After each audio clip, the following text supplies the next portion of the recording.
الأمر الآخر، هؤلاء ينظرون بانتقاص واحتقار لشعبهم، ولذلك ينظرون باحتقار وانتقاص لدول مجلس التعاون الخليجية، على الرغم من أن هذه الدول قدمت المساعدات لنظام الجنرال السيسي، إلا أنه ينظر بأن هذه كإكاوة يجب على دول مجلس التعاون أن تقوم بتقديمها للجنرال السيسي، وهذا أمر مستغرب حقيقة.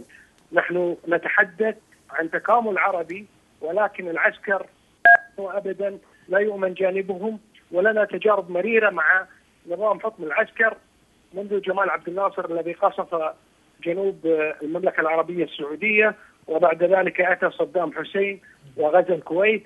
ولا يمكن بأي حال من الأحوال أن يكون هناك أي نظام عسكري يمكن أن يكون حليفا لدول الخليج، خصوصا بأنك تتعامل معهم وكأنك تتعامل مع رئيس عصابة يريد ابتزازك ويريد أن يحصل على أموالك بالقوة وبالبلطجة.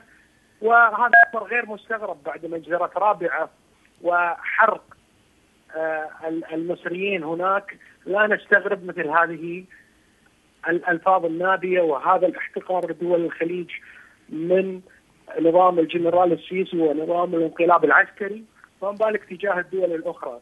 وأنا أرفض الإملاءات التي يتحدثون بها عن المملكة العربية السعودية والإمارات والكويت، وأنه يجب عليهم أن يقدموا الأموال لهم صاغرين، وأنه كان يجب أن يستخدموا نوعا من البلطجة ضد دول الخليج منذ تحرير الكويت الشقيقة وطن النهار. ولكن سيد عبد الله، ربما على الطرف الآخر هناك من سيخرج ويقول: من أدراكم أن هذا التسريب صحيح، وما ورد فيه كما وصفت من بعض الألفاظ الخارجة التي ربما حدث فيها تطاول على بعض القيادات أو على قيادة خليجية.